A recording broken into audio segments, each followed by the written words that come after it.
Ya, seperti pertemuan yang sebelumnya, bahwa rencana anggaran biaya ini sudah kita pelajari juga, bahwa di sini kita dapatkan mempelajari kemarin, kita mempelajari bagaimana menghitung durasi, ya, terus bagaimana kita menghitung produktivitas, dan bagaimana kita menghitung analisa harga satuan.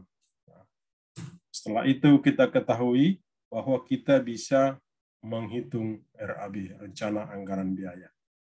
Nah, seperti di pertemuan kali ini, bahwa rencana anggaran biaya itu ya, seperti kita adalah untuk menghitung unit cost di situ, yang mana kita ketahui adalah menggunakan beberapa koefisien seperti yang saya jelaskan materi-materi sebelumnya. Ada koefisien dari cara SNI, ataupun ada juga dari PUPR, tergantung yang mana kita mengambil. Dan yang paling idealnya, yang paling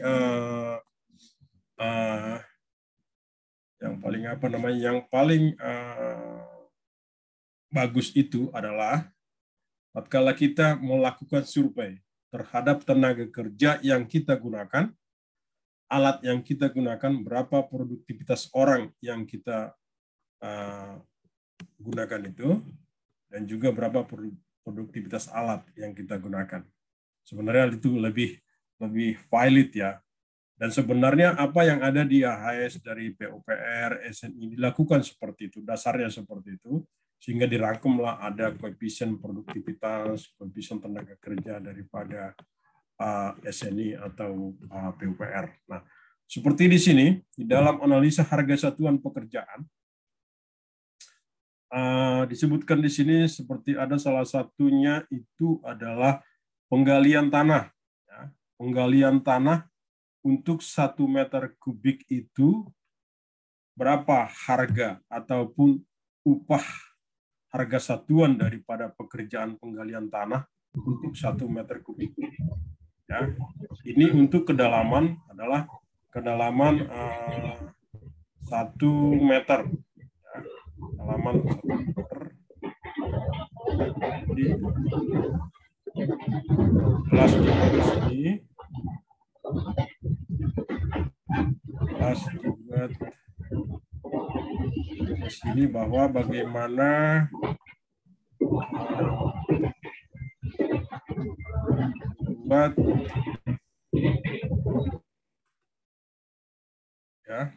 membuat analisa harga satuan untuk satu pekerjaan, yaitu pekerjaan penggalian tanah 1 meter kubik.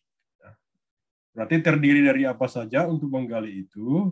Berarti di situ kan sudah ada tenaga kerja, ya, tenaga kerja itu apa, pekerja dan mandor. Terus bahannya, karena hanya menggali berarti tidak ada bahan, ya. Hanya menggali tanpa ada bahan, makanya kosong harganya. Terus peralatan yang digunakan apa? Misalnya sini cangkul, makanya dibuat di sini adalah bahwa koefisien peralatan itu adalah 1. Nah, seperti itu. Nah, koefisien tenaga kerja yang sudah kita pelajari sekian, harga satuan yang sudah kita peroleh di tempat itu adalah sekian, tinggal dikalikan ya. Ini dikali koefisien tenaga kerja, dikalikan dengan ini ketemu segini, begitu juga mandor. Dikalikan, nah, begitu juga dengan peralatan ya. Peralatan kalikan, setelah itu kita jumlahkan jumlah harga semuanya ya. Berarti 110 ditambah 1000, akhirnya 111 sekian. Di sini kita tambahkan ada overhead profit ya, diambil 15% ya. Ini akhirnya ketemu bahwa upah harga satuan untuk pekerjaan penggalian tanah itu adalah 128.000 sekian. Nah, itu. Nah, di situ di situ yang kita sudah menemukan harga satuan daripada pekerjaan itu, pekerjaan tanah ini. Nah, dalam merencanakan itu, ini sudah kita dapatkan, jelaskan pertemuan sebelumnya, lakukan survei ya, untuk menganalisa produktivitas itu, lakukan survei, jumlah pekerja, durasi pekerja, produktivitas yang dihasilkan, dan bukukan jadikan data jadi base perusahaan. Nah, ini memang kalau perusahaan-perusahaan yang sudah menerapkan sistem-sistem yang bagus ya, mereka pasti melakukan survei, analisis survei ya, survei terhadap bagaimana produktivitas si pekerja itu sendiri. Ya. Misalnya seorang kontraktor, sebuah kontraktor itu mereka menggunakan tenaga mandor A, mereka akan rekod berapa produktivitas yang bisa dihasilkan mandor A ini terkait pekerjaan, mungkin katakanlah pekerjaan pembersihan ataupun pekerjaan lain. Begitu juga dengan mandor B. Ya, analisis kapasitas produksi dari mandor B itu. Dari berbagai proyek, berbagai pekerjaan yang sudah dilakukan terhadap mandor A dengan mandor B, akhirnya nanti didapatkan bahwa produktivitas pekerja yang dilakukan oleh mandor A akan tahu sekian, mandor B tahu sekian. Nah, itulah yang dijadikan database ke sebuah perusahaan, dan tatkala melakukan tender apapun itu, ya tinggal perusahaan itu gampang, tinggal mereka sudah punya database, tidak mencari-cari lagi. Itu keunggulan kalau perusahaan-perusahaan itu sudah menerapkan berbagai sistem-sistem seperti database perusahaan itu. Nah, di dalam ini yang dalam menyusun RAB itu disebutkan itu bahwa ada analisis biaya ya, biaya langsung dengan biaya tidak langsung. Biaya langsung maksudnya apa saja? Nah, ini upah, alat, bahan. Nah, ini yang kita analisis tadi adalah biaya langsungnya. Upah, alat, bahan. Baru masuk ke analisis harga satuannya, terus masuk ke analisis produktivitas harga satuan peralatan. Ini harga satuan orang masing-masing itu. Nah, terus ada biaya tak langsung. Nah, biaya tak langsung itu apa? Nah, ini ada kategorinya. Biaya tidak langsung itu adalah biaya-biaya yang nah, itu biaya umum dan biaya keuntungan. Nah, itu sebenarnya biaya tidak langsung. Nah, akhirnya kedua item itu dijumlahkan A plus B, ketemulah harga satuan pekerjaan ditambah dengan PPN. Nah, terus ini contoh yang kita lakukan menyusun RAB. Nah, ini sudah kita pelajari di pertemuan berikutnya tatkala kita menghitung bill of quantity, ya, menghitung volume. Nah, di sini saya tampilkan kembali yaitu pondasi J1. Ini sudah kita hitung, sudah kita buatkan dulu bagaimana WBS-nya. Inilah WBS-nya, tapi WBS di sini sudah dibentuk dalam bentuk Excel. Nah, ini WBS-nya, masing-masing ada pekerjaan tanah, lantai kerja, pondasi plat, pondasi kolom, pedestal kolom, angkur bolt. Nah, ini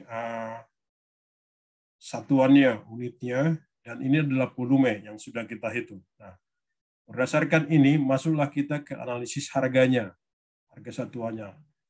Jadi tetap menghitung RAB itu, berarti harus melakukan data-data dari dasarnya adalah ada WBS. WBS, ada BOQ, volume, baru kita masuk ke RAB-nya. Nah, jadi ini udah disimplify di sini bahwa inilah item pekerjaan yang ada di pondasi J1 itu. Volumenya sekian, tinggal kita mengisi harga satuannya. Ya, harga satuan, galian tanah berapa, timbunan tanah berapa, nah, seperti itu. Nah, ini ada di sini analisisnya. Nah, untuk galian tanah dengan metode seperti tadi, ya, ini memakai SNI ketemu 105. Untuk rukan kembali, ya, ketemu 40 sekian, ya, 40.000 sekian. Terus ini untuk pekerjaan dan struktur pembesian. Ketemu harganya, ya, harganya 15.000 sekian. Ya. Ini sama saja pembesian untuk 1 kilogram itu. Harga besinya berapa? Ini bahannya ya, besi. Berarti kawatnya, tenaga kerjanya apa yang digunakan? Tukang besi, pekerja, mandor. Terus alatnya apa? Bar cutter ya, bar bending schedule itu. Bar cutter itu.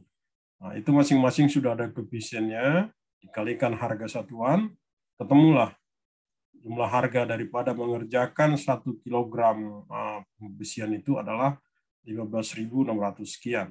Nah, yang di bawah ini adalah untuk memasang bekesting, ya, bekesting pondasi. Untuk pondasi J1 tadi itu tetap menggunakan bekesting, ada bekestingnya. Nah, itulah yang kita hitung. Itu yang kita hitung juga dengan metode ya bahan, tenaga kerja, dan alat. Bahannya yaitu kayu, ada minyaknya, ada paku. Nah, ini koefisiennya. Tinggal dikalikan harganya, harga pasarnya berapa, begitu juga dengan tukang. Akhirnya diketemukan bahwa harga daripada untuk memasang bekesting 1 meter persegi itu pondasi sekian, 193 sekian. Ya. 193.940 rupiah. Gitu.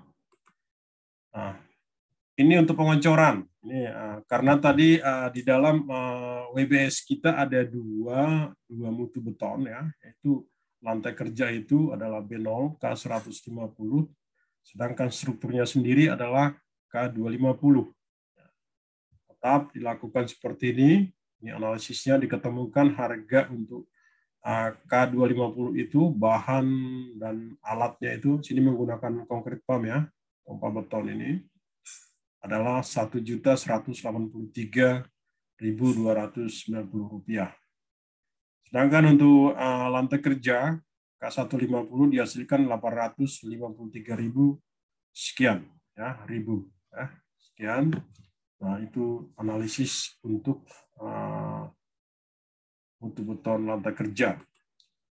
Terus setelah itu adalah pelaksanaan pekerjaan angkur bot. Ya, di situ ada angkur bot. Nah, ini dicari di SNI ini nggak ada. Ya. Di SNI, di AHSN, SNI, PUPR itu tidak ada. Nah, ini adalah analisa yang saya lakukan sendiri. Ya. Kalau saya verifikasi terhadap salah satu proyek, bahwa ini seperti ini saya lakukan observasi dalam 2 hari, ini baru 2 hari sih ya. 2 hari, bahwa di sini apa yang dihasilkan di situ bahwa dengan hasil analisa ini bahwa diketemukan unit price untuk angkur bolt, pemasangan angkur bolt itu adalah 27.000. Ini saya analisa sendiri 27.200 sekian ribu rupiah. Ya. Apalagi pekerjaannya ada juga pekerjaan grouting. Pekerjaan grouting ya, dengan menggunakan Sika Grout. Ya, terus terang ada angkur, berarti begitu sudah dipasang steel structure bajanya, itu nantinya akan di-grouting. Di-grouting dengan menggunakan apa bahannya ini. Ini ada analisis AHS-nya. Ini harga untuk 1 kubik grouting Sika itu adalah dibutuhkan harga yang sekian ya, dibutuhkan harga yang sekian sampai 10.710 ya, sampai 10.710. Nah, ini dengan harga-harga yang sudah seperti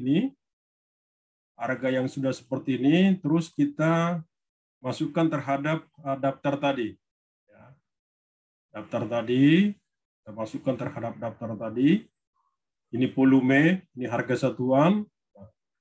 Dikalikan, ketemulah harganya totalnya adalah 19 juta sekian tambah PPN. Ya, tambah PPN, ketemu grand totalnya sekian.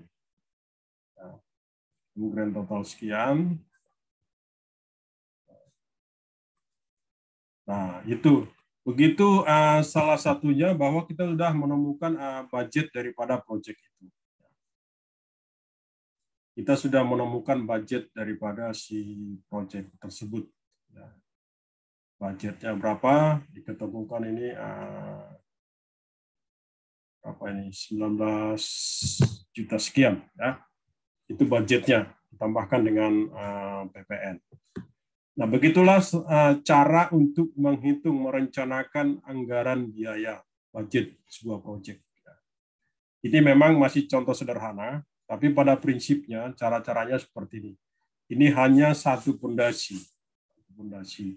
Berarti di dalam proyek itu banyak, katakanlah kalau membuat budget, perencanaan budget daripada proyek ini, proyek apa? Proyek gedung, wah itu banyak sekali, mulai dari pondasi, ada kolomnya, ada lantainya, ada dindingnya dan segala macam, sampai lantai per lantai, berapa lantai, ada basement, nah itu. Ini contoh sederhana, tapi beginilah caranya, cara untuk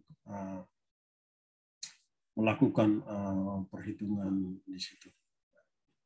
Oke, sampai di sini ada yang mau bertanya terkait dengan rencana anggaran biaya?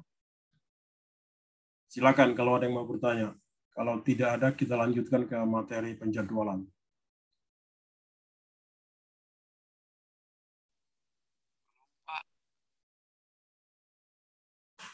Ya, silakan ada, silakan.